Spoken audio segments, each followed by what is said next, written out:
जश्न आज़ादी की स्पेशल ट्रांसमिशन के साथ जो है एक बार फिर मैं आपके साथ हाजिर हूँ। मैं हूँ आपकी मेज़बान रमशा कमल और हम सब जश्न आज़ादी मना रहे हैं। जश्न आज़ादी के साथ साथ सिटी न्यूज़ नेटवर्क के लिए भी एक बहुत बड़ा दिन है, बहुत अहम दिन है, क्योंकि आज सिटी न्यूज़ नेटवर्क यानी हम जो सारी टीम आप देख रहे होते हैं सिटी न्यूज़ के मुख्तलिफ चैनल्स, उसके ऊपर ख़ास तौर पर सेलिब्रेशंस की जाती हैं आज के दिन, क्योंकि हम 16 साल पहले जिस जद्दोजहद का आगाज़ मोहसिन नकवी साहब ने किया था वो आज तक जो है वो छोटे छोटे पौधे लगाए और आज वो एक तनावर दरख्त बन चुके हैं। और उसी दरख्त की तमाम शाखें और जो जितने भी आप कहें कि हिस्से हैं वो आज यहाँ पर हमारे साथ मौजूद भी होंगे। आपने शो में भी देखा, ओपनिंग भी हमने की थी, तो मैंने इसी बात के साथ आगाज़ किया था कि आप जब सब हम लोगों को स्क्रीन पर देखते हैं तो उसके पीछे बहुत सारे लोगों की मेहनत होती है और उनका हाथ होता है, जिसमें हमारे साथ आप एंकर्स को देखते हैं लेकिन उसके पीछे प्रोडक्शन स्टाफ होता है पूरा। आप अगर रिपोर्टर को देखते हैं तो उसके पूरे पीछे जो है वो पूरी असाइनमेंट डेस्क मौजूद होती है। तो आज हमने कहा कि क्यों ना सेलिब्रेशंस में उन सब लोगों को दिखाया भी जाए और किस तरह से वर्क फ्लो होता है उसके बारे में भी बात होगी। तो सबसे पहले यहाँ पर मैं बताऊँ कि आज की जो ट्रांसमिशन है उसको आप तक पहुंचाने के लिए बहुत सारे लोग काम कर रहे होते हैं, जिसमें मैंने ये भी कहा कि हमारे एडिटर्स भी हैं, हमारे कैमरामैन्स भी हैं, हमारे ड्राइवर्स हैं, हमारे सपोर्टिंग स्टाफ हैं, जिनके बगैर नामुमकिन है कि हम ये ट्रांसमिशन करें और जो चैनल्स हैं उन्हें चला सकें। तो ये जो आप देख रहे हैं ये हमारा ऑफिस है, यहाँ पर हम मौजूद होते हैं, साथ साथ हम जो है वो तकरीबात में और जितनी भी सेलिब्रेशंस होती हैं वो हम सब यहाँ पर इकट्ठा एज फैमिली, जो कि जिसकी रीत हमेशा मोहसिन साहब कहते हैं कि उन्होंने एक फैमिली इन्वायरमेंट दिया है और हम देखते भी हैं कि हम उसको मेंटेन भी करते हैं, बनाते भी हैं और बिल्कुल ऐसा ही है। तो आइए, बहुत सारे लोग हमारे साथ मौजूद होंगे। असाइनमेंट डेस्क है जहाँ से हम देख रहे होते हैं कि जो सारे रिपोर्टर्स हैं, जितने भी आप कवरेज प्लान देख रहे होते हैं वो यहाँ से हो रहा होता है। और साथ साथ ये जो जितने भी आपको रिपोर्टर्स यहाँ पर नज़र आ रहे हैं, जिनमें सीनियर तरीन आदमी इस वक्त बैठे हैं। अशरफ भाई बस करें, अभी इतना काम ना किया करें आप। अस्सलाम वालेकुम, कैसे हैं आप अशरफ भाई? ठीक ठाक, सुबह से आज हमारे साथ हैं, लेकिन अभी हम जो बात करेंगे वो जश्न आज़ादी के साथ साथ सिटी न्यूज़ नेटवर्क की आज बर्थडे भी है। 16 साल हो गए। छोटा सा पौधा मोहसिन साहब ने लगाया था 42 से लेकर और आज एक तनावर दरख्त कई शाखों के साथ मौजूद है। क्या कहेंगे जी? देखें, एक बहुत बड़ी काविश है और सबसे यूनिक चीज़ अगर हम देखें, शहर की बातें हम कर रहे हैं और कराची शहर का ये अपना एक जो चैनल है सिटी 21 और कराची शहर के 7 ज़िला की हम बातें कर रहे होते हैं। सनतकार, ताजिर हो, आवाम हो, उनके मसाइल हों, तो कराची की जो आवाम की आवाज़ हम बने हुए हैं इस वक्त। और माशाल्लाह से जो रिस्पांस देखें तो बहुत अच्छा आ रहा है। और इसी तरीके से हम देखें तो सिटी न्यूज़ नेटवर्क में लाहौर भी है, सिटी 42 है, 41 है, फिर इसके बाद दीगर फिर जो कराची आया था, तो कराची अब आगे बढ़ रहा है और दुआ गो हैं कि मज़ीद तेज़ी से बढ़े। आज सालगिरह भी हम मना रहे हैं, 14 अगस्त भी है और दुआ गो हैं कि यहाँ इन सब से जो वाबस्ता लोग हैं वो मज़ीद आगे बढ़ें और ये चैनल भी तेज़ी से आगे बढ़े। बिल्कुल ऐसा ही है। आजिज़ भाई भी मेरे साथ मौजूद हैं। आजिज़ जमाली साहब को स्क्रीन पर देखते हैं। आजिज़ भाई, जब 21 आया था, अशरफ भाई ने जैसे बात की तो सब यही कहते हैं यार कैसे चलेगा, एक सिटी चैनल को किस तरह से प्रोजेक्शन होगी, क्या होगा, लेकिन हमने ये कर दिखाया और बड़ा पसंद किया जा रहा है। बड़ी मकबूलियत में भी इजाफा हो गया इस वक्त तो सिटी 21 की। जब हम आए तो हमारे लिए बिग चैलेंज था। तो उस वक्त चैनल इतना वसी उसका एक दायरेकार नहीं था, लेकिन अब 2-2.5 साल में 3 साल में एक ज़बरदस्त किस्म का जो है हमें मिला एक चैलेंज। और उस चैलेंज को ये जो पूरी टीम जिसका अभी आप इंट्रोडक्शन करा रही हैं, इस टीम ने साबित किया कि किस तरह का भी चैलेंज हो इस वक्त हमारा C21 आपको शहर के तमाम अहम मकामात पे मिलेगा। ब्यूरोक्रेसी का सर्किल हो, पॉलिटिशियंस का सर्किल हो, सोशल सर्किल हो या ज़िंदगी के जो मुख्तलिफ शोबे हैं, जहाँ भी आप जाएंगी आपको स्क्रीन पर सिटी 21 मिलेगा। और सबसे बड़ी बात है कि हमारी खबरों का नोटिस होता है। आए दिन हम ये खबरें दे रहे होते हैं कि सिटी 21 वो वाहिद चैनल है, कभी वज़ीर आला उसका नोटिस ले रहा होता है, कभी जो है चीफ सेक्रेटरी नोटिस लेता है, कभी मेयर कराची नोटिस लेता है। मेयर कराची ने हमारे ही रिपोर्टर को अवार्ड भी दिया था। तो ये सारी बातें साबित करती हैं।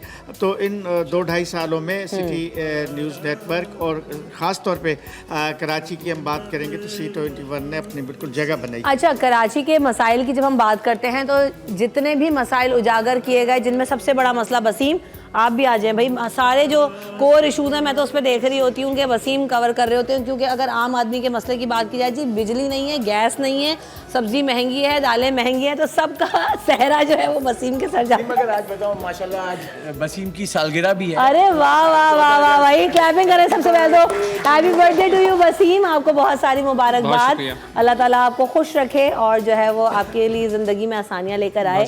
आज आपकी भी सालगिरह है, आज पाकिस्तान की भी सालगिरह है, आज सिटी न्यूज़ नेटवर्क की भी सालगिरह है। कोर इशूज़ आप कवर करते हैं, कैसा रिस्पांस है? और आप इसकी सिटी न्यूज़ नेटवर्क के साथ एसोसिएशन, आप काफ़ी पुराने जर्नलिस्ट हैं, तो अपना एक्सपीरियंस बताएं।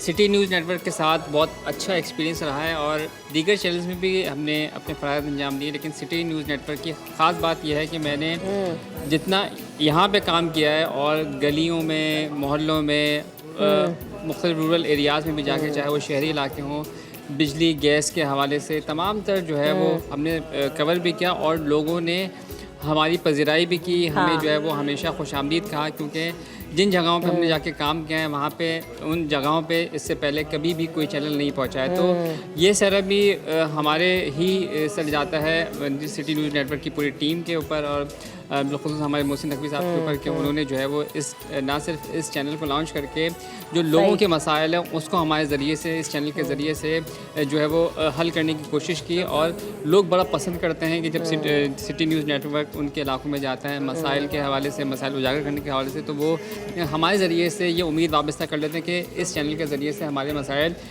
हल होंगे। तो यही बात है कि लोग खुश भी हैं और लोगों को बहुत पसंद भी करते हैं। बिल्कुल ऐसा ही है। तो हम जहाँ पर बर्थडे सेलिब्रेशंस की बात कर रहे हैं, तो आज 14 अगस्त भी है, बर्थडे भी है और सिटी न्यूज़ नेटवर्क के सेलिब्रेशंस भी हैं। तो इन्हीं सेलिब्रेशंस का हिस्सा हमारे साथ जो है वो डिप्टी मेयर भी बन रहे हैं। अस्सलाम वालेकुम, welcome to the show, welcome to the transmission. सबसे पहले तो जश्न आज़ादी की बहुत मुबारकबाद और सिटी न्यूज़ नेटवर्क के भी जो है वो आज 16 साल हो रहे हैं। तो ओवरऑल आप क्या कहना चाहेंगे आज के दिन पर? सबसे पहले तो मैं आज 14 अगस्त की आज़ादी के मौके पर पाकिस्तानी अवाम को मुबारकबाद पेश करता हूँ। उसके साथ साथ C21 की 16वीं सालगिरह के मौके पर आपके तमाम मैनेजमेंट को मुबारकबाद पेश करता हूँ। आपने हमेशा कराची को के मसाइल को उजागर किया है, आपने इश्यूज़ को सॉर्ट आउट किया है, मुनसिब साफत की है और उम्मीद है कि आगे भी आप कराची के इशूज़ को इसी तरह उजागर करेंगे। हम भी यही उम्मीद करते हैं कि जो जितनी मेहनत हमारे यहाँ पे सारे नुमाइंदगान कर रहे होते हैं, कराची की गली गली, मोहल्ले मोहल्ले, सड़क सड़क की खबर हम पहुँचाते हैं और उम्मीद यही होती है सलमान साहब की जो है ना चीज़ें हल की तरफ जाए। मुझे याद है और शायद आपको याद हो कि ना हो कि आज से 3 साल पहले जब हम सिटी 21 की अगर बात करें तो मैंने ऑन एयर होते वक्त भी यहीं से लॉन्च किया था और कहा था कि हम इंशाल्लाह कोशिश सिर्फ यही नहीं करेंगे कि ख़बरें चलानी है, ख़बरें चलाने के बाद उनके मसाइल का हल भी हम ढूंढते हैं। तो यकीनन अगर आप लोगों का कोलैबोरेशन साथ रहे तो हम सब मिलकर कराची को एक अच्छा और कामयाब शहर बना सकते हैं। सलमान साहब जी बेहतर। अब जब से हमने ये जिम्मेदारी मिली है तो अल्हम्दुलिल्लाह 1 साल का टेन्योर हमें हुआ है KMC में संभालते हुए, तो कराची में काफ़ी बेहतरी आई है। इंफ्रास्ट्रक्चर में अंडर बाईपास, स्पोर्ट कॉम्प्लेक्स बने, पार्क्स बने, रोड्स बने। आपने ईद उल अज़हा का एक बड़ा ऑपरेशन हुआ तो KMC की जानिब से बहुत बेहतर अंदाज में किया गया। अभी आलिया मानसून की बरसात थी तो उस पर भी कराची KMC की जानिब से बेहतर इंतजामात शहरियों के लिए की गए। Thank you so much for coming और इंशाल्लाह हम केक भी काटेंगे। अच्छा, सिटी की एक अच्छी बात कि बहुत सारा यंग टैलेंट जो है प्रमोट करने में वो हमारी जो है वो पूरी टीम का हिस्सा रहता है। तो अक्सर भी मेरे साथ मौजूद है। मैंने कहा ना कि छोटे छोटे पौधे लगाए और आज वो ग्रो कर रहे हैं, अपनी फील्ड में सीख भी रहे हैं, काम भी कर रहे हैं। तो अक्सर आपने यकीनन यहीं से आगाज़ किया अपने सफ़र का, कैसा रहा और अब तक कितना सीखा है, क्या एक्सपीरियंस है आपका, बताओ।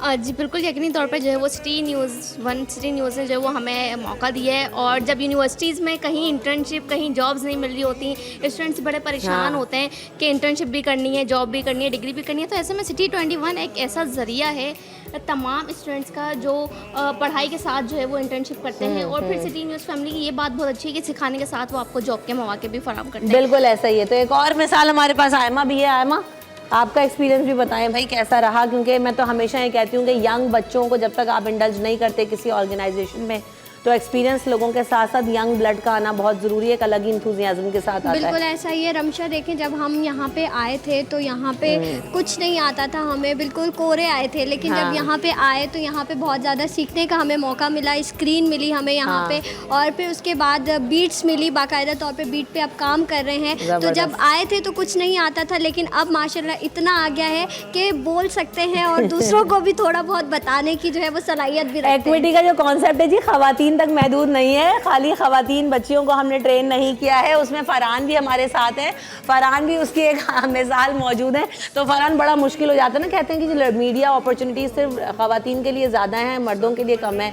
तो एज अ स्टूडेंट आप जब आए यहाँ सीख रहे हो तो कैसा एक्सपीरियंस है आपका? बिल्कुल यूनिवर्सिटी के साथ साथ अपनी जॉब को परस्यू करना एक बहुत जो वो मुश्किल होता है, और ना सिर्फ मैंने इस सहाफ़त के अंदर चीज़ों को सीखा है, बल्कि मैंने तो इस सहाफ़त के लिए अपना खून भी बहाया, और 2 दफ़ा मैं जो है वो इसके लिए जो ज़ख्मी भी हुआ हूँ। लेकिन जो है वो सिटी 21 ने जो बहुत कुछ चीज़ें सिखाई भी हैं और हमें इस कदर काबिल बनाया है कि अगर हम इसके बाद भी अगर किसी और इदारे के अंदर जाते हैं तो हमेशा हमें सिटी 21 हमारी जो एक बेसिक पहचान रही इंशाअल्लाह ताला। और हमारी पहचान में से आज़ाद भाई को कैसे भूल सकते हैं? आज़ाद भाई अस्सलाम वालेकुम, सबसे पहले जश्न आज़ादी की मुबारकबाद। आपको मुबारक हो, पूरी मुबारक कौम को मुबारक हो, पूरी दुनिया में जहाँ हमारे पाकिस्तानी बसते हैं उन सबको मुबारकबाद हो। खैर मुबारक। और सिटी न्यूज़ नेटवर्क के लिए क्या कहेंगे? आप पुराना असासा हैं हमारा और जो है एक्सपीरियंसड हैं और इस ऑर्गेनाइजेशन से एक वाबस्तगी है, तो आज़ाद भाई आप भी अपना तजुर्बा ज़रूर शेयर कीजिए। बिल्कुल, मैं इस इदारे में गुज़श्ता 8 बरस से काम कर रहा हूँ 24 सिटी न्यूज़ नेटवर्क में। लेकिन जब से सिटी 21 आया, पहले हम महसूस करते थे कि शहर का चैनल आए, लोग बोलेंगे सिर्फ कराची तक महदूद है, लेकिन सूरत हाल ये है कि इस वक्त गुज़श्ता जैसे इसकी हम आज सालगिरह मना रहे हैं, लेकिन हमारे यहाँ पर रीजनल चैनल भी मुख्तलिफ इलेक्ट्रॉनिक मीडिया के मौजूद हैं, कराची के भी हैं और पूरे सूबे के भी हैं, सिंधी चैनल भी हैं। लेकिन इस वक्त लोग महसूस ये करते हैं, मैं जब अपनी बीट में दाखिल होता हूँ सिंध सेक्रेटरी के अंदर, तो लोग कहते हैं ये वाहिद चैनल है जिस पर खबर चलती रुकती नहीं है, वो मतलब 24 घंटे तक चलती रहती खबर। ये वाहिद चैनल जिस पर खबर रुकती नहीं है, चाहे अफसरान के तकर और तबादले हों, उनके खिलाफ कार्रवाइयाँ हों, उनके के हवाले से कोई फैसले हों, लेकिन ये वाहिद चैनल जहाँ पर खबरें चलती है और खबरें नशर होने के बाद रुकती नहीं है। इसकी पहचान ये कि ये है। बाकी इस इदारे में माहौल है, हमारे पास सिर्फ हम रिपोर्टर स्क्रीन का हिस्सा नहीं है, हमारे साथ कई लोग यहाँ पर डेस्क पर मौजूद हैं। ये हमारे पीछे जो है हमारे क्या कहते हैं जड़ें हैं, यहाँ पर काफ़ी एडिटर साहिबान भी हैं, यहाँ एनालिस्ट हैं, वो भी हमारी टीम का हिस्सा हैं, जो हमारी चीज़ें जो उनको मैनेज करके स्क्रीन को एक खूबसूरत हासिन बनाकर पेश करते हैं, जो हमारे नाज़रीन को देखने के लिए सुनने के लिए मिलते हैं।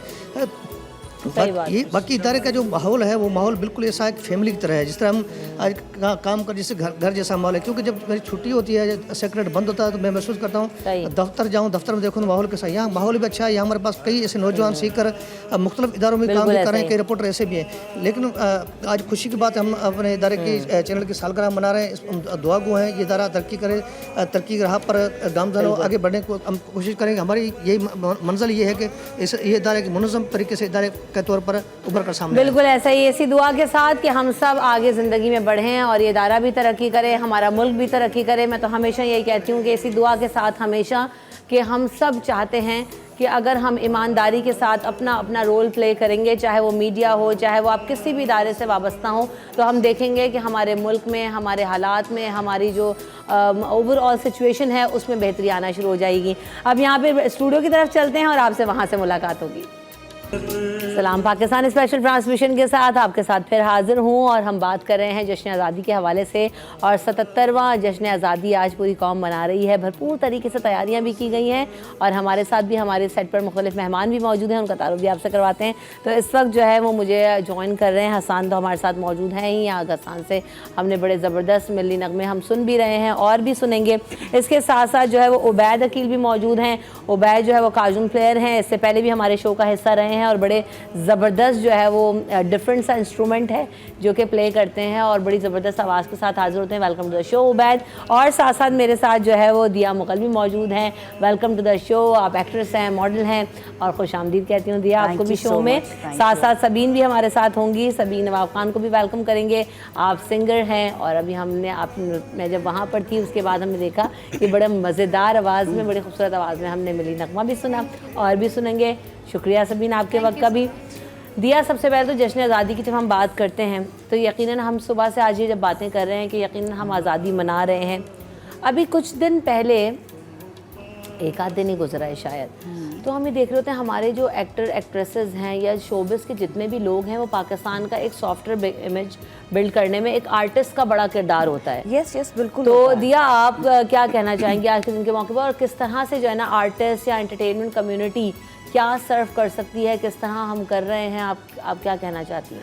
देखिए, एक्टर का हमेशा बहुत अहम रोल रहा है, सिर्फ जश्न आज़ादी को लेकर नहीं, हर चीज़ को लेकर अपने मुल्क की तरफ। तो हम लोगों को ऐसे शोज़, ऐसे ड्रामास या जो पैगाम आप देते हैं वो आप वो दें कि जिससे लोग अमल करें उसके ऊपर, क्योंकि लोगों की बात, एक्टर की बात लोग सुनते हैं। अगर आप जगह जगह देखते हैं जो आप ट्रैफिक जैम हो जाती है, लोगों को पब्लिक में लड़कियों को निकलना मुश्किल हो जाता है, फैमिलीज़ वाले अलाउ नहीं करते जाने के लिए, वो इसीलिए नहीं करते क्योंकि रश होता है, बदतमीजियाँ होती हैं। तो अगर एक एक्टर ये पैगाम दे कि आप जश्न आज़ादी मनाएं, अच्छे से मनाएं, म्यूज़िक इंजॉय करें, ड्राइव भी इंजॉय करें, लेकिन दूसरों को डिस्टर्ब ना करें, किसी को तंग ना करें, तो फ़र्क पड़ता है। बिल्कुल ऐसा ही है। और फिर वही वाली बात है ना कि दुनिया भर में जब एक्टर एक्ट्रेसेस वगैरह जाते हैं तो भी पाकिस्तान का नाम किस तरह से प्रोजेक्ट कर रहे होते हैं, उनके काम की वजह से उन्हें लोग दुनिया भर में जानते हैं। तो एक आम बंदा है उतनी इन्फ्लुएंस नहीं रखता जितनी हमारी शोबिस कम्युनिटी रखती है। होते हैं ना, आपको फॉलो कर रहे होते हैं, आपकी बात फौरन क्लिक करते हैं, उनको लग जाती है आपकी बात। बिल्कुल। तो अगर आप पॉजिटिव रहें, पॉजिटिव मैसेजेस दें तो बहुत फ़र्क पड़ता है। अच्छा, पॉजिटिविटी जो है ना वो हमारे यहाँ लोगों में बहुत कम होती जा रही है दिया। अभी मैंने स्टार्ट करना था लेकिन मैंने कहा चलें थोड़ा सा पहले आप स्टार्ट कीजिएगा, लेकिन आगे जब हम बात करते हैं दिया, अभी हमने देखा थोड़े दिनों पहले जो निम्रा ने एक सोशल मीडिया पे वीडियो शेयर की जिसमें हमने ये देखा कि उन्होंने किडनैपिंग का एक वाक़या भी उनके साथ होने वाला था, लेकिन अल्लाह ताला ने बचाया, जो भी कुछ है। लेकिन मुझे उस ऊपर एक कमेंट ज़रूर था और मैंने सोचा भी ज़रूर कि भाई आप इससे पाकिस्तान, ठीक है पाकिस्तान में हालात मुश्किल हैं और ऐसा नहीं पहले जैसे नहीं है, और क्या सिर्फ हमारे मुल्क में ऐसा होता है? एग्जैक्टली, हर जगह है। तो आपने उसको फौरी तौर पर आप जश्न आज़ादी मना रहे हैं, किस बात का जश्न और क्यों और ऐसा और वैसा, तो मुझे थोड़ा सा वो लगा कि एक बीइंग एन आर्टिस्ट अगर आप इस तरह की बात करते हो तो बहुत एक नेगेटिव इमेज जाता है। बहुत जगह जा रही हैं, सिर्फ एक घर में या चंद लोगों तक महदूद नहीं है, बहुत लोगों तक जा रही हैं, इंटरनेशनल लेवल पे भी चीज़ें शेयर हो जाती हैं। बिल्कुल। तो आप जो दिखाएंगे वो लोग देखेंगे, बाहर बैठ के भी वो वही देखेंगे, वो यहाँ नहीं आ पा रहे हैं, वो देखेंगे आपके नज़र से। तो प्रॉब्लम्स हर जगह होती हैं, ऐसा नहीं कि यहाँ, बिल्कुल, और डे बाई डे बढ़ रही हैं और लोगों में पेशेंस ख़त्म हो रहा है, ये सबसे बड़ी रीज़न है उन प्रॉब्लम्स की। सही बात है।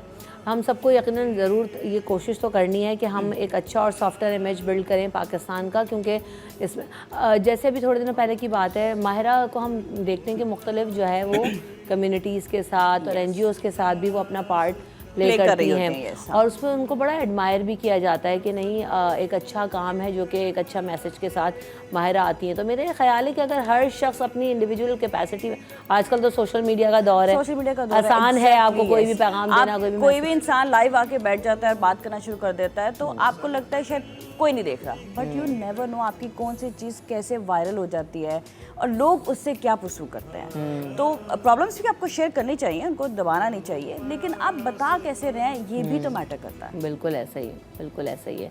पाकिस्तान का पॉजिटिव इमेज बिल्ड करने के लिए बतौर आर्टिस्ट कम्युनिटी क्या क्या किया जा सकता है, और आप क्या समझती, मैं जैसे कहती हूँ ना कि हमारे यहाँ पेट्रियाटिज़म पे इतना काम नहीं हो रहा जितना हमें दिखाना चाहिए। जैसे अगर इंडियन मीडिया को उठाकर देखूँ या हम डिफरेंट मीडियाज़ को जब देख रहे होते हैं तो वो बड़ा काम करते हैं, जैसे शोज़ के अंदर अपनी जो है ना वो लाजमी आप उनके सिंगिंग कॉम्पिटिशन्स देख लें, आप उनके जितने रियलिटी शोज़ हैं वो उठाकर देख लें, आप उनके ड्रामास देख लें, हसन आप लोग भी इस चीज़ से शायद रिलेट करोगे कि वो हर जगह ना वो दिन बनाते हैं और अपनी जो पूरी हिस्ट्री है, चाहे वो उनकी रिलीजियस हिस्ट्री हो, चाहे वो उनकी कंट्री वाइज हो, हमारे यहाँ मुझे बड़ा मिसिंग लगता है उसका। तो दिया, आप इस बात को सेकंड करेंगी?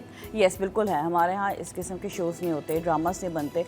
शायद आजकल रेटिंग का बहुत ट्रेंड है कि कौन सी चीज़ हिट जा रही है, जो चीज़ हिट है बस वो ही बनेगी, लेकिन कुछ जिम्मेदारियाँ होती हैं आपके ऊपर, as a producer, as an actor, आपने उनको लेके चलना होता है, क्योंकि आप लोग जो दिखाएंगे, अब जो एक बच्चा पैदा हुआ इसको नहीं पता कोई चीज़ें, कुछ वो स्कूल से सीखेगा, कुछ वो घर से सीखेगा, कुछ वो इंटरटेनमेंट से भी तो सीखेगा। आप क्या दिखाएंगे, कैसे उसको पता चलेगा? तो हमारे यहाँ प्रॉब्लम है, चीज़ें कम बनती हैं। आप लोग क्या समझते हो सबीन और हसन के यंग टैलेंट जो अब आप लोग माशाल्लाह यंग हैं, लेकिन एक स्ट्रगल करनी पड़ती है। हमारी अगर कॉम्पिटिशन्स हों, मौके हों, तो और ज़्यादा आप समझते हो कि चीज़ें आसान होंगी। आप लोग किस तरह से सिंगिंग फील्ड में आए, और जैसे भी मैंने कहा कि अगर हम इंडिया की मिसाल देख लें तो बहुत रॉ टैलेंट आ रहा होता है रियलिटी शोज़ में, और उनको मौके मिलते हैं, वो फिर बढ़ाते भी आगे। तो सबीन, हमारे यहाँ किस चीज़ की कमी आपको लग रही है? हमारे यहाँ इसी चीज़ की कमी है कि लोग कंपटीशन में बहुत हैं, और फिर दूसरा ये है कि आपको चांस बहुत कम मिलता है। पाकिस्तान में ये है कि आपका जो टैलेंट है ना वो पीछे किया जा रहा होता है, और बाकी जहाँ मुल्कों में देखें तो फिर उधर जो है टैलेंट को और उभारा जाता है, लेकिन यहाँ पे हमें पीछे किया जाता है। तो आसान, इसके लिए थोड़ा आपकी क्या राय है इस बारे में? मेरिट पे आई गेस नहीं सिलेक्शंस होती हैं यहाँ पे, पर्ची सिस्टम होता है, मुझे इतना वो नहीं है। मैंने भी कॉम्पिटिशन्स दिए और मैं कभी किसी कंपटीशन में जो है वो पास नहीं हुआ हूँ।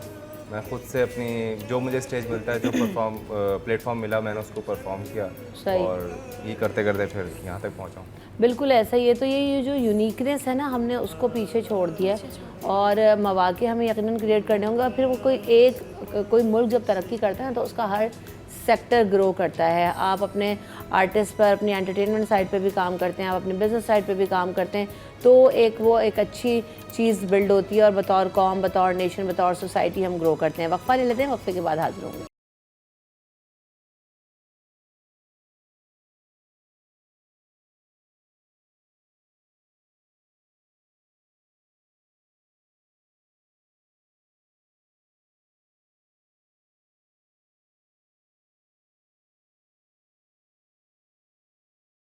सलाम पाकिस्तान ट्रांसमिशन में एक बार फिर आपको खुशामदीद कहेंगे। और सबसे पहले हम कहते हैं ना कि हमने भी थोड़ी बार बात कर रही थी कि जनरेशन टू जनरेशन जो है वो मुंतकिल करना है हमने वतन की मोहब्बत को, अपनी हुब्बुल वतनी का जज्बा जब बतौर वालिदैन जिम्मेदारी आयद होती है तो हम सब ट्रांसफॉर्म करने की कोशिश करते हैं।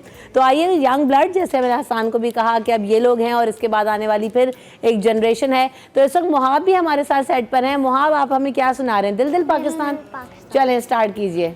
दिल दिल पाकिस्तान जा जा पाकिस्तान, दिल दिल पाकिस्तान जा जा पाकिस्तान, ऐसी ज़मीन और आसमान, इनके सिवा जाना कहाँ, बढ़ती रहे ये रोशनी, चलता रहे ये कारवां, दिल दिल पाकिस्तान जा जा पाकिस्तान, दिल दिल पाकिस्तान जा जा पाकिस्तान, ऐसी ज़मीन। और आ जाएं, इधर आ जाएं आप। अच्छा जी, तो सबसे पहले हम वेलकम करेंगे, इस वक्त सलमान साहब भी हमारे साथ मौजूद हैं, डिप्टी मेयर हैं, और उनको भी खुशामदीद शो में। सलमान साहब, बहुत शुक्रिया। अभी हम सिटी न्यूज़ नेटवर्क की सालगिरह भी मना रहे थे, और यकीनन हम जब जश्न आज़ादी की बात करते हैं, बहुत सारे चैलेंजेस हैं हमारे मुल्क को, हमारे शहर को दरपेश, और हम हमेशा ये कहते हैं ना, सिस्टम बनाना है और हम सबको मिलकर उस सिस्टम को बेहतर करना है। तो क्या मोटिवेशन है हम आने वाले साल में? मैं तो कहती हूँ हर 14 अगस्त को एक नया अहद करें और उसको कंप्लीट करने की कोशिश करें। प्लांटेशन ड्राइव पे बड़ा काम हो रहा है, तो क्या हो रहा है इस वक्त शहर भर में? जी, सबसे पहले तो 14 अगस्त के हवाले से हमें एक कौम बनकर इस मुल्क की खिदमत करनी चाहिए। जब तक हम एक कौम बनेंगे तो इस मुल्क की तरक्की और तामीर में के लिए बेहतरी होगा। और KMC के जानिब से प्लांटेशन का अमल हमने शुरू किया हुआ है, और तमाम यूनियन कौंसल की सतह तक हमने प्लांटेशन डिस्ट्रीब्यूट किए हैं, तमाम UC चेयरमैन्स को और NGOs को दिए। KMC की जानिब से शारा फैसल पे प्लांटेशन की जा रही है, मेन शारों पे प्लांटेशन जो KMC के हदूद में आते हैं, जो 46 मेन रोड्स हैं KMC के, उन पर हमने प्लांटेशंस की दोबारा करने जा रहे हैं उस पर। ज़बरदस्त। हम देख रहे हैं कि शहर को दरपेश मसाइल बहुत ज़्यादा हैं, जिनमें हम ये देख रहे हैं कि एक तो लियारी में मुझे आज खबर आई कि टर्किश कंपनी भी आ रही है और उसके साथ मिलकर कचरा उठाया जा रहा है। तो ये जो जगह जगह KMC, Sindh solid waste management और सलमान साहब, सब अगर इदारे ऑन बोर्ड है और एक साथ हो जाएं, मिल जाएं, यूसी काउंसिल्स जो है वो इसमें बड़ा किरदार अदा कर सकते हैं। बतौर कौम जो है वो सबको मिलाया जा सकता है एक आगाही मुहिम स्टार्ट करके कि जी कचरा हमने सब ने मिलकर उठाना है। ये मेरी जिम्मेदारी भी है, ये बतौर डेप्यूटी मेयर आपकी भी जिम्मेदारी है, मेयर की भी है और फिर सभी की आ जाती है। तो इसमें हम क्या कर सकते हैं और कैसे जो है शहर को साफ़ कर सकते हैं? देखिए, जिस तरह हम अपने घर को साफ़ रख सकते हैं तो हर शहरी की भी ये जिम्मेदारी बनती है कि हम इस शहर के लिए काम करें। जिस तरह सिंध सॉलिड वेस्ट मैनेजमेंट की जानिब से जो कचरा उठाने का काम उनको दिया गया है, बहुत से कहीं चाइना कंपनी है, कहीं तुर्किश को दिया गया है, तो वहाँ पे काम की जाती है। पिछली दफ़ा हम विज़िट पे गए, नालों की सफाई की, सही, तो साथ ही नाले के साथ Sindh solid waste management board की जानिब से डस्टबिन कचरा जो डंप किया जाता है वो पड़ा हुआ था। तो शहरी ओपन नाले के अंदर ही कचरे को डंप करें। कहीं कहीं शहरियों की भी जिम्मेदारी बनती है, हुकूमत या इदारे की तरफ से काम किए जाते हैं, तो हमें शहरियों पर भी फ़र्ज़ बनता है कि हम उस पर इम्प्लीमेंट करें। हम सब चीज़ें इदारों पर छोड़ देते हैं कि इदारे करेंगे, KMC करेगी, सिंध सॉलिड वेस्ट मैनेजमेंट करेगी, तो इस तरह से हमें कराची का इंफ्रास्ट्रक्चर को भी नुकसान पड़ता है और शहर का इमेज भी ख़राब होता है। तो इस पर हमें और शहरियों को मिलकर इस शहर की खिदमत करनी पड़ेगी। बिल्कुल ऐसे ही जब भी बात होती है ना, चैलेंजेस बहुत ज़्यादा हैं, इदारों की तरफ से भी हम यही सुनते हैं कि भाई चैलेंजेस बहुत ज़्यादा हैं, फ़ंड्स की कमी का जो है वो मसला है। तो इस दफ़ा क्योंकि हम देख रहे हैं कि कोऑर्डिनेशन हुकूमत में बेहतर नज़र आ रहा है, तो किस हद तक परफॉर्मेंस में इससे इजाफा हुआ है, कोऑर्डिनेशन कैसे बेहतर कर रहे हैं और किस तरह से साथ मिलाकर कोलैबोरेशन के साथ जो है वो काम हो सकता है? देखिए, हालिया मानसून का जो स्पेल था, इसमें तमाम स्टेक होल्डर, तमाम सिविक एजेंसियाँ ऑन बोर्ड थी, जिस पे CM साहब की सरबराही में एक मीटिंग हुई, तो तमाम स्टेक होल्डरों को ये कहा गया कि हम सबकी ज़िम्मेदारी बनती है। जहाँ KMC की है, वाटर बोर्ड है, Sindh solid waste management board है, टाउन्स की जो लिमिट्स हैं, जहाँ टाउन्स की जिम्मेदारी है वहाँ टाउन्स करें। तो इस दफ़ा तमाम से हमने कोलैबोरेशन की, राब्ते में रहे, तो अल्हम्दुलिल्लाह बेहतरी आई शहर में। आपने देखा बरसात हुई मगर उस शहर में तमाम स्टेक होल्डर ग्राउंड पर मौजूद थे। अंडर बाईपास पर हैवी मशीनरी नफ्स की गई थी, वाटर बोर्ड इंतज़ामिया की जानिब से।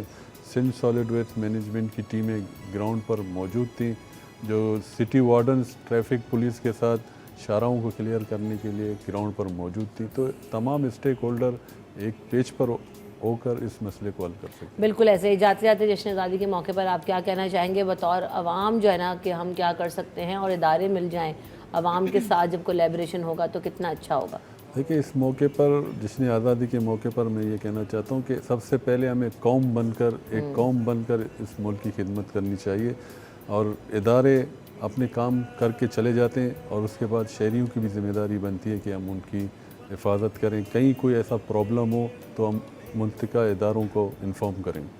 सही, thank you so much for your time Salman साहब। यकीनन मसरूफियात बहुत ज़्यादा होती हैं आज के दिन में, लेकिन आपने अपनी अहम मसरूफियात में से वक्त निकाला, आपका बहुत शुक्रिया। हम आगे ट्रांसमिशन के सिलसिले को कंटिन्यू करेंगे, बट हाजिर होंगे इस ब्रेक के बाद।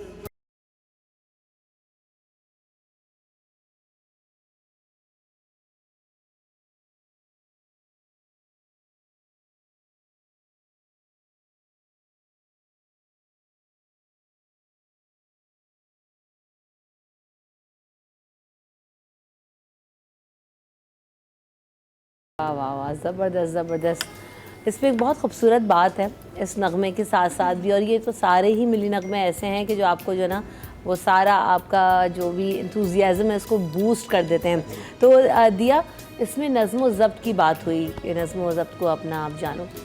बीइंग आर्टिस्ट या बीइंग किसी भी प्रोफेशन से आप जब तक वाबस्ता होते हैं, जब तक आपकी अपनी ज़िंदगी में डिसिप्लिन नहीं होता तो जी सारे मामला ख़राब हुए। मुझे तो ऐसा लगता है कि ये जो जितने भी एंटरटेनमेंट साइड या आर्टिस्ट होते हैं उनकी ज़िंदगी में अगर डिसिप्लिन ना हो तो कितना मुश्किल है अपना रूटीन और हर चीज़, है ना? नॉर्मल भी अगर आप घर पे हैं, आप एंटरटेनमेंट में नहीं हैं, तो भी आपका डिसिप्लिन होना तो बहुत ज़रूरी है लाइफ में, क्योंकि उससे ही आपकी हर चीज़ जुड़ी हुई होती है। अगर आपकी कोई एक चीज़ प्रॉपर टाइम पे नहीं हो पा रही है या आपका कोई एक काम आप ठीक से नहीं कर पा रहे, तो उससे हर चीज़ साइकिल चीज़ें डिस्टर्ब हो रही होती हैं। तो आप एंटरटेनमेंट से नहीं भी हों, आप कोई जॉब भी कर रहे हैं तो भी अगर आप टाइम का ख्याल नहीं रखेंगे तो आपकी चीज़ें अल्टीमेटली डिस्टर्ब होती हैं, वो फिर आप ही स्ट्रेस आ रहा होता है। तो आप जब उसको ठीक करेंगे तो ही ठीक होगी। आप क्योंकि ड्रामा इंडस्ट्री इन सबसे वाबस्ता हो, तो जब ये इतने घंटों शूट चलती हैं, मैं तो देखा कि आर्टिस्ट पहुंच ही जो है वो 2-2 कॉल टाइम कुछ और है, पहुंच रहे हैं 2-3 घंटे बाद, ड्राइवर्स तो कितना मसले हो जाते हैं करने के लिए मसले होते हैं। वो एक की वजह से पूरा शूट डिस्टर्ब होता है। ऐसा नहीं कि वो डिस्टर्ब हो रहा है, लेकिन जो बाकी आके बैठे हुए हैं उनका काम भी नहीं हो पा रहा है, पैकअप लेट होता है, घर आप लेट पहुंचते हैं, तो अगला दिन आपका उस तरह से नहीं आप यूटिलाइज कर पाते। तो एज आई से कि इट्स अ साइकिल, सब चीज़ें डिस्टर्ब हो रही होती हैं। और शूट अगर एक्टर्स लेट जा रहे होते हैं तो समटाइम टेक्निकल चीज़ें होती हैं प्रॉब्लम, उसकी वजह से भी शूट लेट हो जाते हैं। तो अगर हर बंदा अपनी चीज़ों का ख्याल करे तो चीज़ें डिस्टर्ब ही ना हो। मसला ये कि हम करते नहीं हैं, हम कहते हैं लेकिन करते नहीं हैं। हर इंसान आपको अच्छी बातें करता हुआ दिखाई देता है लेकिन करता नहीं है। ये बात बोलने में फेल करने में नहीं बड़ा है, अमल फर्क नहीं है। यस, हम अमल करना शुरू करते तो चीज़ें ठीक हो जाएं। बिल्कुल ऐसा ही है।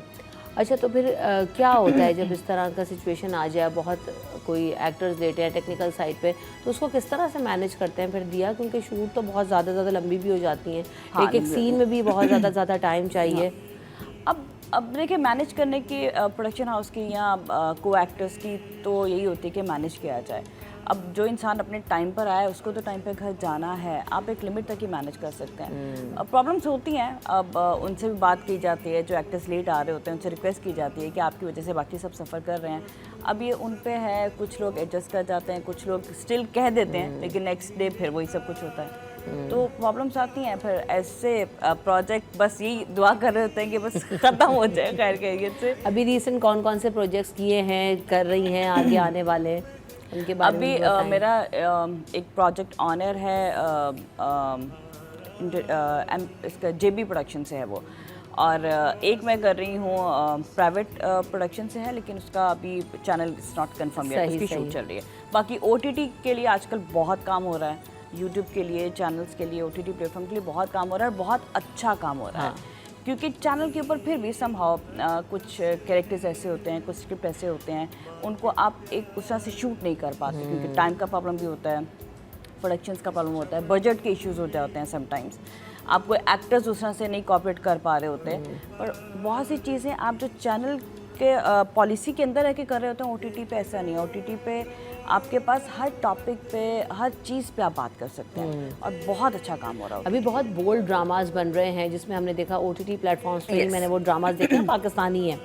तो जैसे थोड़े दिनों पहले अभी तो बरज़ख बैन हो गया, और उसके ऊपर भी काफ़ी ज़्यादा बहस हुई कि जी कंट्रोवर्शियल हो गया, तो उसके ऊपर पाकिस्तान में तो बैन हो गया, बाकी आपको प्लेटफॉर्म्स पे अवेलेबल है।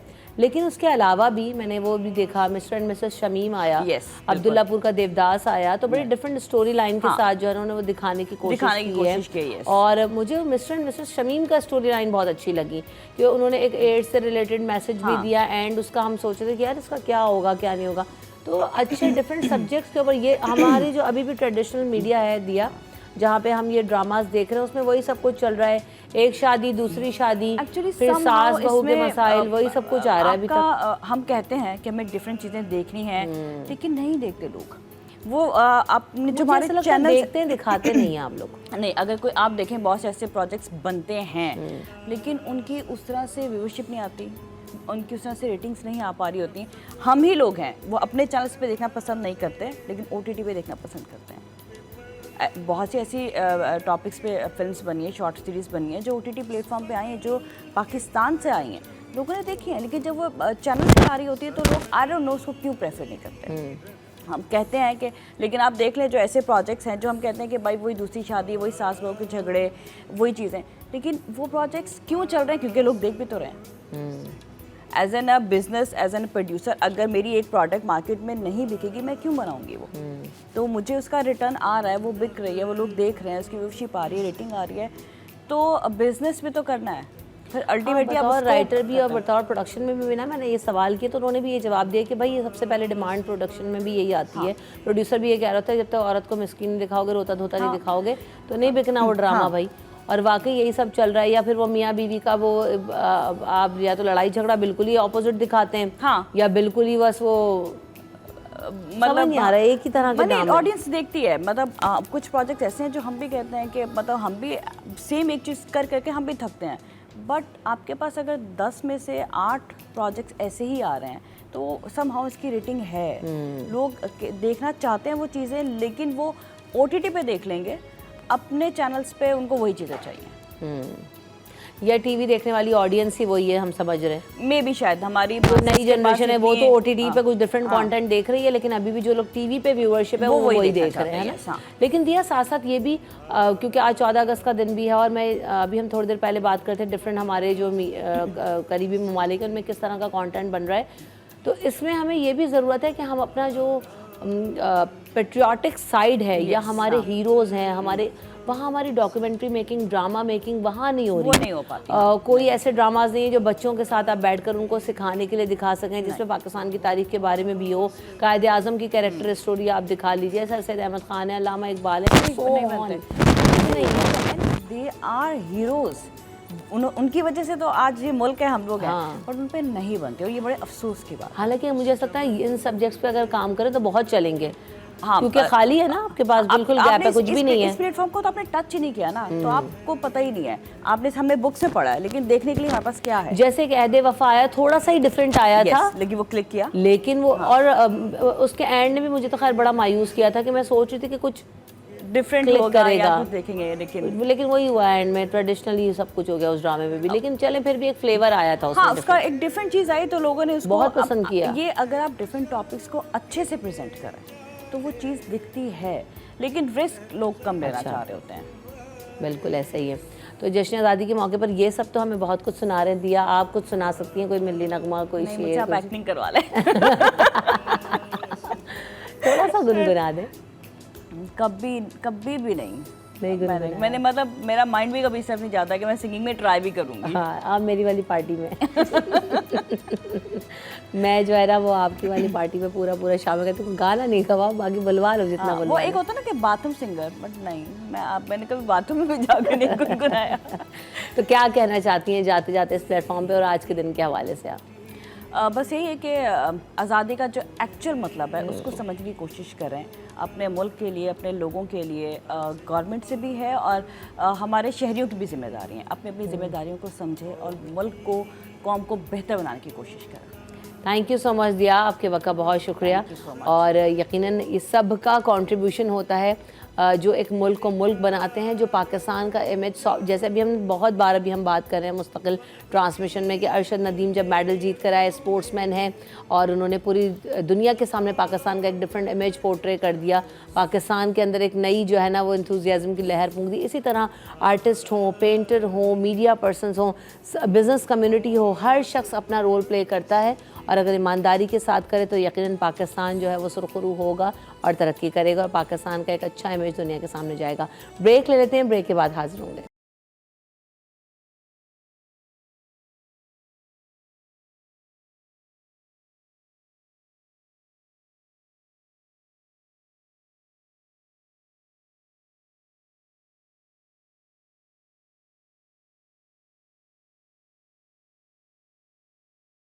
Welcome back in city at 10 और हम बात सिटी एट 10 के साथ जो वो आदत है, लेकिन आज तो सलाम पाकिस्तान ट्रांसमिशन हो रही है और ट्रांसमिशन का सिलसिला यकीनन जारी है और जश्न आज़ादी मना रहे हैं।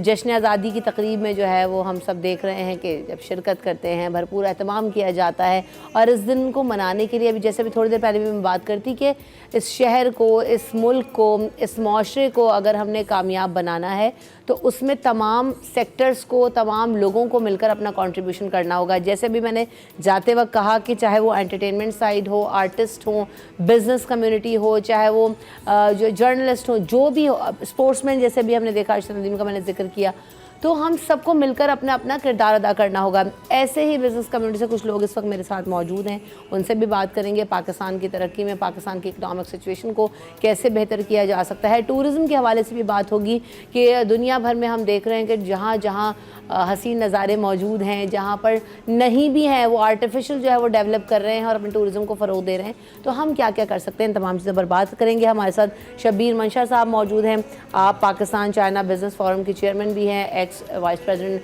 FACCI भी रहे। वेलकम टू द शो, अस्सलाम वालेकुम। और साथ साथ हमारे साथ काशिफ रिजवी साहब भी मौजूद हैं जो कि जनरल मैनेजर हैं beach luxury hotel. Welcome to the show, अस्सलाम वालेकुम। तो सबसे पहले जब हम बात करते हैं ना कि सब लोगों को मिलकर करना होगा, किसी एक शख्स का काम नहीं है पाकिस्तान को तरक्की देना, हम सिस्टम गवर्नमेंट सबके ऊपर रिलाई कर रहे होते हैं, लेकिन बतौर part of a business community आप क्या समझते हैं कितना बड़ा कंट्रीब्यूशन हो सकता है और ऑलरेडी प्ले कर रहे हैं टुवर्ड्स द इकॉनमी? आप चाइना में भी अभी आपका रिसेंट विजिट रहा, पाकिस्तान और चाइना का कोलैबोरेशन भी हम सबके सामने मौजूद है, तो क्या कहेंगे किस तरीके से चल रहा है? यकीनन चाइना एक इंस्पिरेशन है पाकिस्तान के लिए कि जिस तरीके से उन्होंने तरक्की की है, उन्होंने अपनी डायरेक्शन ली है और उस हिसाब से पाकिस्तान को भी उस चीज़ के फुट स्टेप को फॉलो करें। हमारी प्रीमियर प्राइम मिनिस्टर भी और गवर्नमेंट्स भी इस चीज़ को लुक फॉरवर्ड करते भी हैं कि उसको फुट स्टेप को फॉलो करें।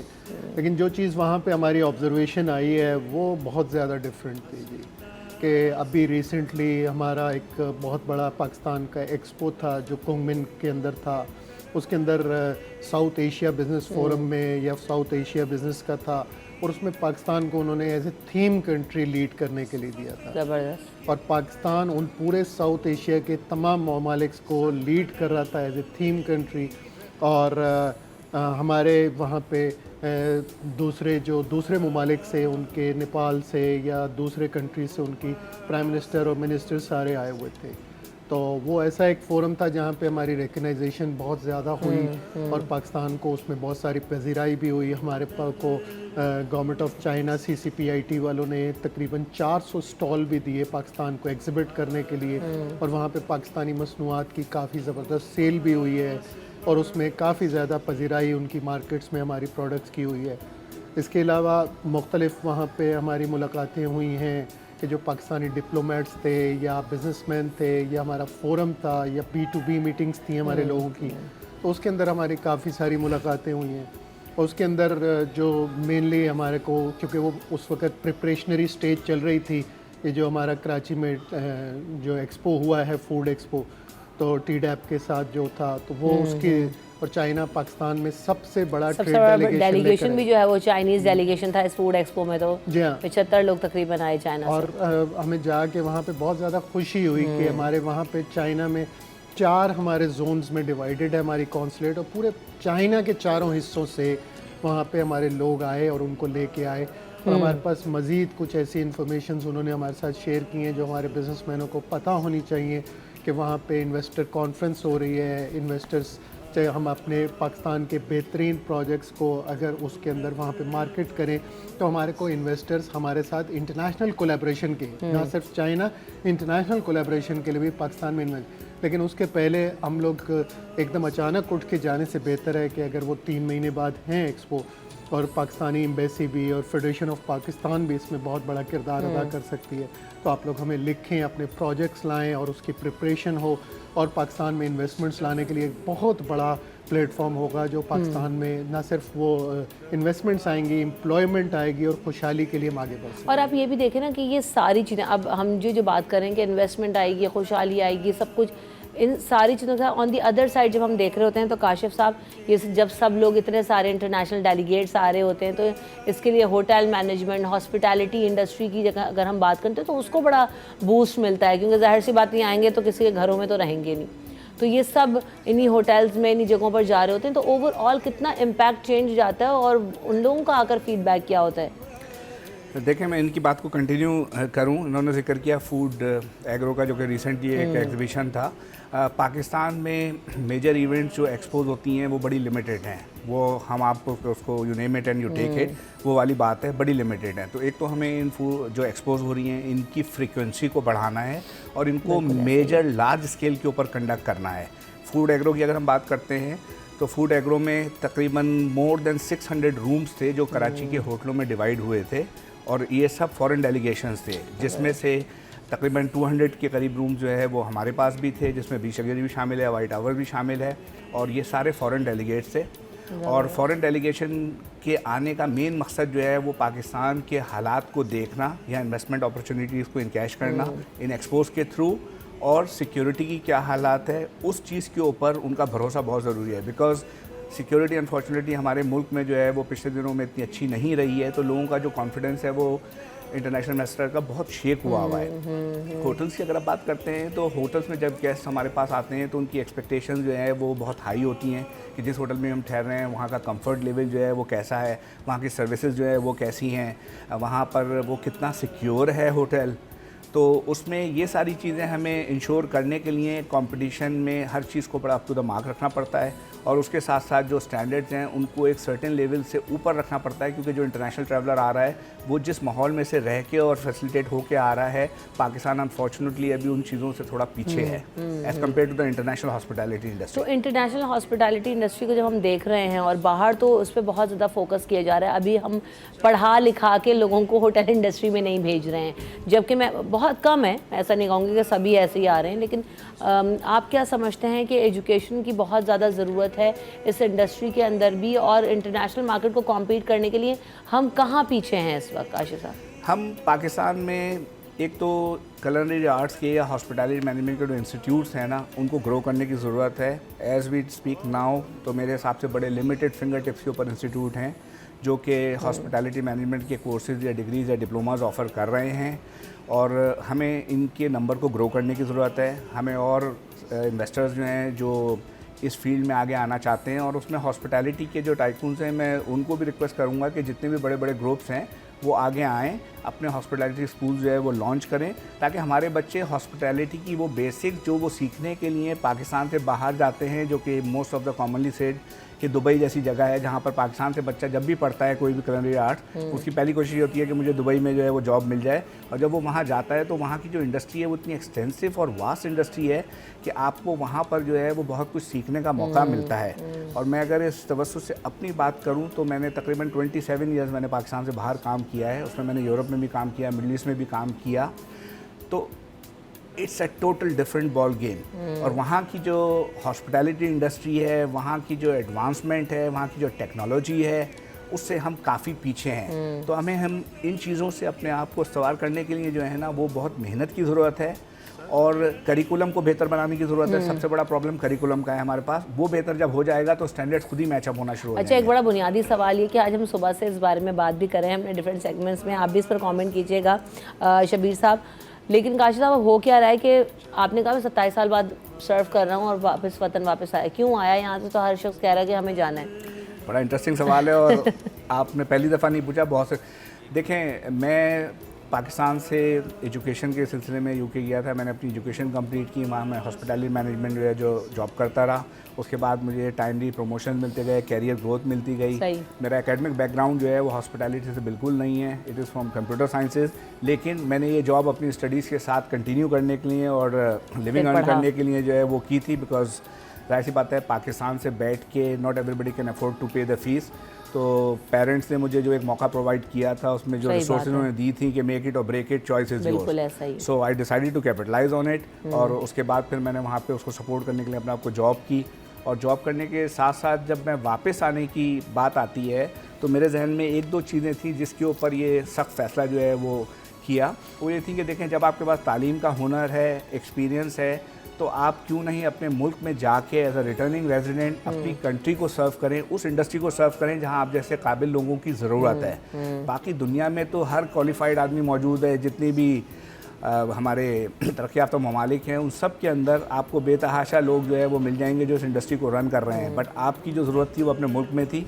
तो based on that I decided to permanently came back to Pakistan, और तकरीबन अब मुझे पाकिस्तान में आए हुए कई साल हो गए हैं। मैं यहाँ वारी ग्रुप के साथ जो है वो अटैच। फाइनेंशियल जो ना गैप वो बहुत ज़्यादा आ जाता है, मसला ये है।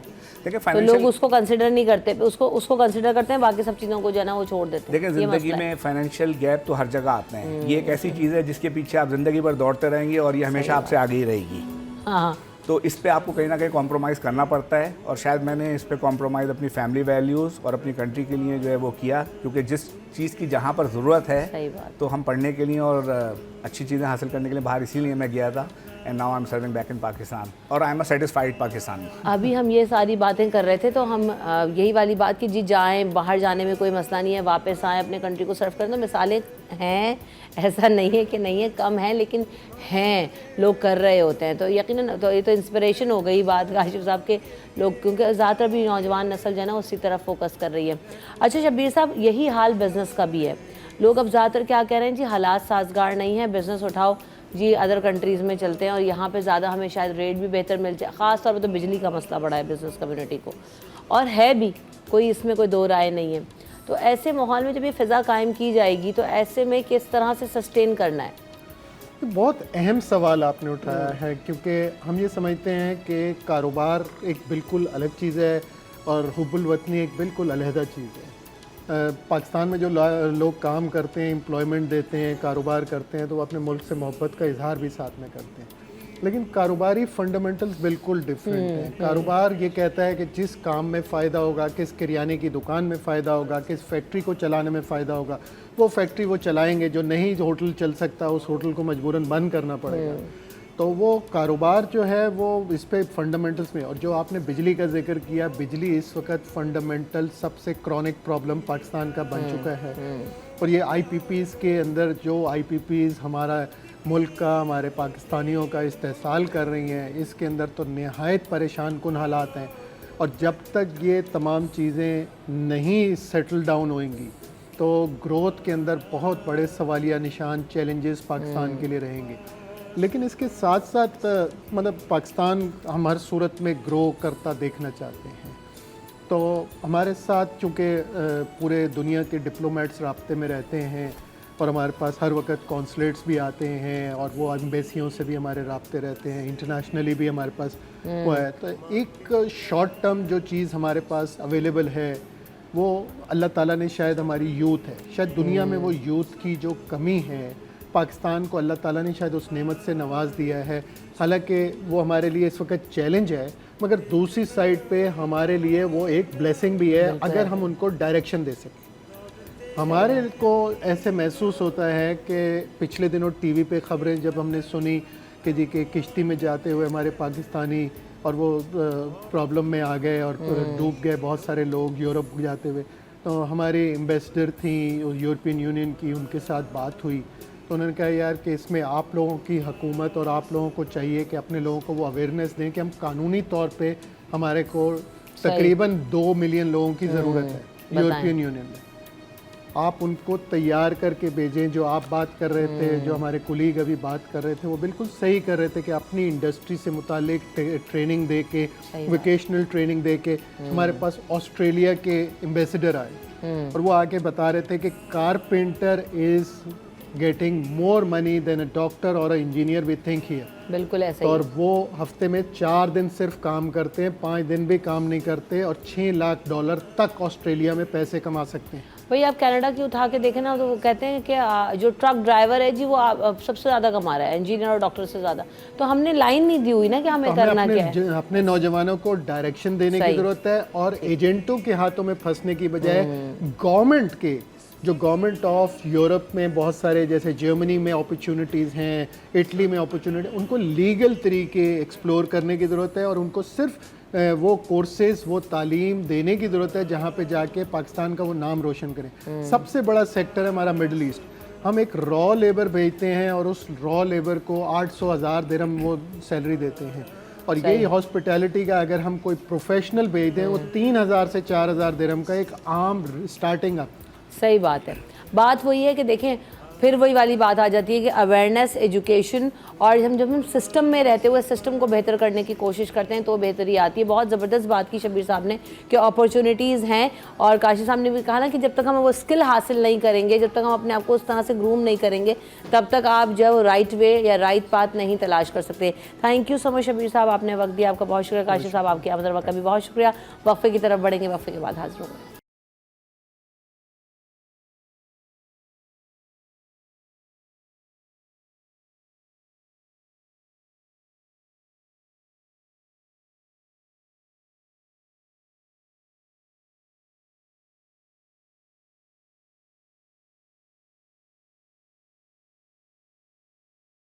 सलाम पाकिस्तान ट्रांसमिशन में आपको एक बार फिर कहेंगे खुश आमदी। तो बहुत सारे मैंने कहा ना कि यंग टैलेंट हमारे साथ इस वक्त मौजूद है जो कि मैं समझती हूँ कि बहुत सारे मौक़े कम हो गए हैं। अभी हम सुबह बात कर रहे थे कि तकरीरी मुकाबलों में जाते थे, मिली नगमे जो है वो सुनाते थे, टैबलोज़ होते थे, क्विज़ कंपटीशन होते थे। हमें अपना वक्त याद है कि एक एक दिन में 8-8 10-10 तकारीर होती थी, गला बैठ जाता था, लेकिन जो है वो मुकाबले और कॉम्पिटिशन्स और फंक्शंस ख़त्म नहीं हो रहे होते थे। तो ये प्लेटफॉर्म है, हमने कहा जो हमारे पास मीडिया में वो क्यों ना बच्चों को प्रोवाइड किया जाए और बच्चे अपने फ़न का भरपूर तरीके से मुज़ाहरा करें। और आज का दिन तो बहुत ही अहम है इस हवाले से। तो आप दोनों अपना तारुफ भी करवाइएगा और जो अपनी तकारीर हैं उनके बारे में भी बताएं, टॉपिक्स क्या हैं, और आप जो है वो स्टार्ट करें। आपका नाम क्या है बेटा? मेरा नाम फातिमा निहाल है और मेरी तकरीर का जो टॉपिक है वो मेरी पहचान पाकिस्तान। ज़बरदस्त। और आपका? मेरा नाम मोहम्मद अब्दुल कादिर है और मेरी तकरीर का उन्वान है ये है कायद का पाकिस्तान। अरे वाह, दोनों के ही बहुत अच्छे टॉपिक्स हैं। तो स्टार्ट करते हैं आपसे। बिस्मिल्लाहिर्रहमानिर्रहीम। तेरा वजूद ही मेरा वजूद है, तेरा क़याम ही मेरा क़याम है, तू मेरा पाकिस्तान है, मेरी ज़ात की पहचान है। जनाब सदर, मेरी पहचान पाकिस्तान सिर्फ एक मुल्क ही नहीं बल्कि ये नाम है, ये एक पहचान है। जी हाँ, ये सरसब्ज़ खेत, ऊंचे ऊंचे पहाड़, बरखाती नदियाँ और बहते दरियाओं से निकलता पानी। मेरी पहचान पाकिस्तान एक सोच ही नहीं बल्कि ये नाम है जो सो जज्बे का। बेशक मेरी पहचान पाकिस्तान एक नाम है। ए वतन तू मुझसे ले ले तू जो लेना चाहे, ये सर है ये धड़ है तू जो लेना चाहे, ये बाजू ये पेशा तू जो लेना चाहे, मगर इसके बदले तू खुद को बचा ले। वतन अपने बाहे फसीले बना ले, इन फसीलों की बुनियाद मुझसे उठवा ले। मैं तुझको बचाते हुए जान दे दूँ, मैं तुझको सजाते हुए जान दे दूँ। शुक्रिया। वाह, ज़बरदस्त। और महम आप भी सुनाइए अपनी तकरीर। हमने रोंदा है बयाबानों को, सहराओं को, हम जो बढ़ते हैं तो बढ़ते ही चले जाते हैं। हमसे वाकिफ़ है ये दरिया ये समंदर ये पहाड़, हम नए रंग से तारीख़ को दोहराते हैं। आज मुमलिकत खुदादाद पाकिस्तान को बने 77 साल हो गए। जनाबे वाला, इस कौम के लोगों ने दिल के दागों, जिगर के ज़ख्मों और आँख से बहते हुए आंसुओं के साथ ये पाकिस्तान बनते देखा है। जीता जागता पाकिस्तान हमारे रहबर, हमारे मोहसिन, हमारे शहीदों, हमारे बहादुरों और कायद आज़म मोहम्मद अली जिन्ना की अनथक मेहनत, लगन और लहू की कुर्बानियों का नतीजा है। 14 अगस्त हमारी आज़ादी का दिन है, हमारे ख्वाबों के ताबीर का दिन है। लाख कमज़ोरियों के बावजूद भी हम इस दिन को ना भूलें और आज भी हमारी कौम का हर नौजवान अपने अंदर हैबत हैदरी को संभाले हुए है। हर फर्द मिल्लत के मुक़द्दर का सितारा है। इस कौम में एक डॉक्टर अब्दुल कदीर खान नहीं बल्कि करोड़ों कदीरों का देश है। इस धरती में हज़ारों लालक जान रह रहे हैं। इस ज़मीन का हर बासी F-16 का पायलट और हर फर्द तैयारा शिकुन टोपों का ऑपरेटर है। हमारे नौजवान राशिद मिन्हास का सा हौसला रखते हैं और हमारे ये शेर दिल अफसर खालिद और कासिम के जानशीन हैं। हमारी कौम की माएँ बहनें बेटियाँ फातिमा जिन्ना जैसी बहादुर हैं। हम शहदा के वारिस, गाजियों की जमात और फातिहीन का लश्कर हैं। तो फिर मैं ये क्यों ना कहूँ कि ये है कायद का पाकिस्तान, कायद का पाकिस्तान। ए वतन, हम तेरी अज़मत की कसम खाते हैं, तेरी हुर्मत तेरी इज़्ज़त की कसम खाते हैं। तेरे दामन पे कभी आँच ना आने देंगे, जान दे देंगे मगर तुझको ना जाने देंगे। तुझसे सरकश हुआ कोई तो बिगड़ जाएंगे, तैख क्या चीज़ है हम तोप से लड़ जाएंगे। तेरे परचम को कभी खम नहीं होने देंगे, तेरी इज़्ज़त को कभी कम नहीं होने देंगे, तेरी इज़्ज़त को कभी कम नहीं। बिल्कुल ऐसा ही है। और ये छोटे छोटे कांधों पर यकीनन बड़ी ज़िम्मेदारियां हैं कि इस परचम का तहफ़्फ़ुज़ हमें ही करना है, क्योंकि ये परचम तहफ़्फ़ुज़ चट्टानों का है, ये परचम तक़द्दुस जवानों का है, ये परचम शुजाअत का रूह रवां, ये परचम तजल्ली अमन व अमा, ये परचम शुजाअत का रूह रवां, ये परचम तजल्ली अमन व अमा, ये परचम है जैसे सितारों का, ये परचम यूं ही लहराता रहे, ये परचम यूं ही चहचहाता रहे, ये परचम यूं ही दमकता रहे। और इसकी शान, इसकी आन और इसकी बान हम सब की ज़िम्मेदारी है। और ये बच्चे आज जब यहाँ पर मौजूद होते हैं तो हम ये देखते हैं कि अपना बचपन याद आ जाता है और बहुत अच्छा लगता है। आप लोग हमेशा आगे बढ़ो बेटा ज़िंदगी में, और इसी हुब्बुल वतनी के साथ कि जो बातें हम करते आए हैं हमें इस लेगेसी को कंटिन्यू करना है और इसको अमल में बदलना है। तो thank you so much for coming in the show. आप लोगों ने अपना वक्त दिया, बहुत अच्छी तकारीर के साथ आप लोग आए, बहुत अच्छी तैयारी के साथ आए। वक्त यहाँ हुआ है ब्रेक का, ब्रेक के बाद हाजिर।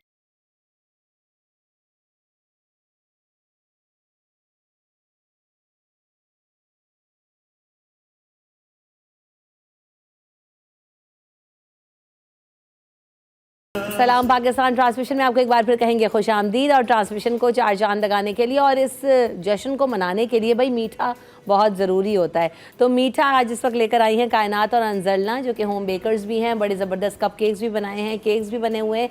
तो यकीनन क्योंकि चाहे ईद हो चाहे कोई त्यौहार हो, जश्न आज़ादी हो, तो मैं देख रही हूँ कि इस दफ़ा तो बकरीद की भी बड़े अच्छे स्पेशल केक्स मैंने देखे, उसके ऊपर बने, तो बड़ा इंस्पायरिंग लगा मुझे। ये पूरा एक आर्ट है, पूरी एक इंडस्ट्री है जिसमें इस तरह इतना अच्छा काम ख़वातीन कर रही हैं, और ज़्यादातर जो खूबसूरत काम मैं देख रही हूँ वो घर से ख़वातीन जो कर रही हैं बड़ी क्रिएटिविटी के साथ कर रही हैं। तो कायनात और Anjala, welcome to the show. अस्सलाम वालेकुम, जश्न आज़ादी की मुबारकबाद। Thank you so much. भरपूर तैयारियाँ, केक ही नहीं सजाया, अपने आप को भी अच्छा सजाया है जी। तो बिल्कुल ऐसा ही है। किस तरह से आप लोगों ने स्टार्ट किया अंजलना, कितना टाइम हुआ और किस तरह से आप लोग कर रहे हो अभी? ख़ास तौर पे जश्न आज़ादी पे कितने केक्स बनाए? आज़ादी के बहुत सारे। कल का दिन मेरे लिए बहुत टफ था, मतलब उसमें मेरे पास बहुत सारे ऑर्डर्स थे, काफ़ी तो मैंने फिर रिफ्यूज़ किए बिकॉज इधर भी आना था मुझे। और ये कि हमने 1 साल पहले हमने माशाल्लाह से स्टार्ट लिया, और मुझे शौक था शुरू से, बट बच्चे छोटे थे तो जब मुझे थोड़ा सा मुश्किल लगता था, बट जब माशाल्लाह मेरी बेटी बड़ी हो गई है तो ये मेरी बहुत हेल्प करती है। मैं स्पॉन्ज रेडी करती हूँ, तो ये माशाल्लाह से पूरा ये इन्होंने ही सब माशाल्लाह से बनाया। डेकोरेशन का काम जो है वो कायनात का है, माशाल्लाह कायनात करती है, इनको तो बहुत शौक है माशाल्लाह। ये अभी कायनात ने कहीं से सीखा है या बस मामा के साथ कर करके आ रहे हैं? जी, मामा के साथ कर करके आ रहे हैं। ये जॉब है या अम्मा का हाथ बटाने का है कि अम्मा ने बोला कि बेटा करना है तुमने, या दिल भी चाहता है क्रिएटिविटी का जो है वो, क्योंकि ये पूरी आर्ट है, मैं तो देख रही हूँ जिस तरह के केक सब बन रहे हैं जी। ये मतलब शौक था मुझे पहले से, मम्मा को शौक है तो मम्मा सीख सीख के बनाती हैं। Very nice. तो जब मम्मा ने स्टार्ट किया तो उनके साथ ही आप भी कर रहे थे? स्टार्ट कर रहे थे, साथ करती थी। ज़बरदस्त। तो अभी कप केक्स में हमें क्या क्या नज़र आ रहा है? कुछ पाकिस्तान का झंडा बना हुआ है, स्टार्स भी बनाए हैं, लगाए हैं इसके ऊपर? ये बनाए हैं और फिर लगाए हैं। ये फॉन्डेंट है जी, फॉन्डेंट। ज़बरदस्त। तो अंजलना अभी कितने केक्स जो है वो बना लिए इस आज़ादी केक्स? मैंने 10 ऑलमोस्ट बना चुकी हूँ।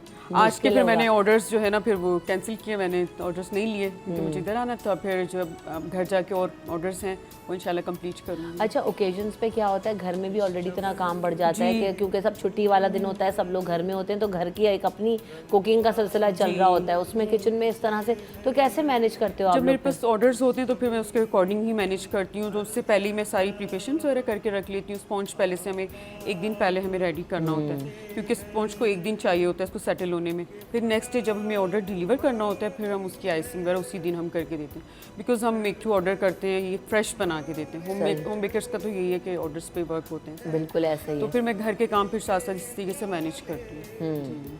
और कायनात कितनी हेल्प करती हैं? कायनात माशाल्लाह बहुत हेल्प करती हैं। ये सारा जो डेकोरेशन आइसिंग है यही करती हैं, और फाउंडेंट वर्क भी यही मुझे करके देती हैं, तो मुझे बहुत हेल्प मिलती है। तो इसीलिए फिर मैंने जो स्टार्ट। अभी कौन सी क्लास में हो आप? 7।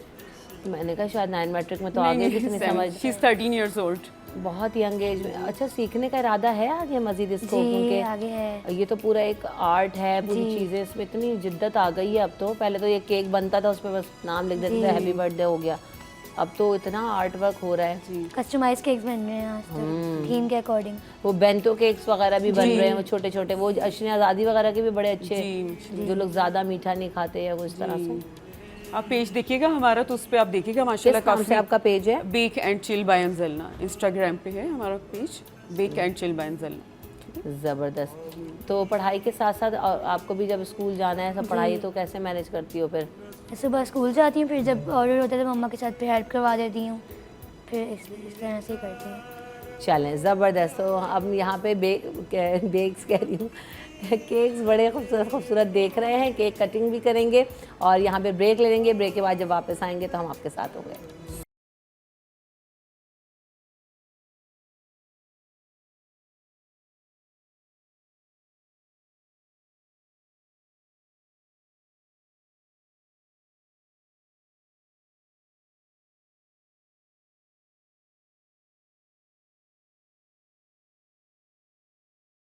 और जश्न आज़ादी का समा है, जश्न हम सब मना रहे हैं। तो जैसे मैंने कहा था कि जी मीठे के बगैर नहीं हो सकता, तो आइए सब सेलिब्रेट करेंगे। पहले सब हम मिलकर केक काटते हैं और फिर मिली नगमा भी सुनेंगे, जाते जाते आपसे बातें भी होंगी।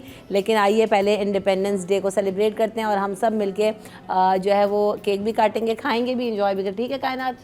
चलें जी। तो आप सबको हम सब की तरफ से जश्न आज़ादी की बहुत सारी मुबारकबाद। अल्लाह ताला हमारे मुल्क को ऐसे ही फलता फूलता रखे, इससे भी ज़्यादा बुलंदियों पर लेकर जाए और बहुत जो है हमारा मुल्क तरक्की करे। अब काटने के साथ चखना भी तो पड़ेगा। मैं चख लेती हूँ, आप लोग गाने के बाद चखेंगे। ये बड़ा मुश्किल है। कहाँ यार?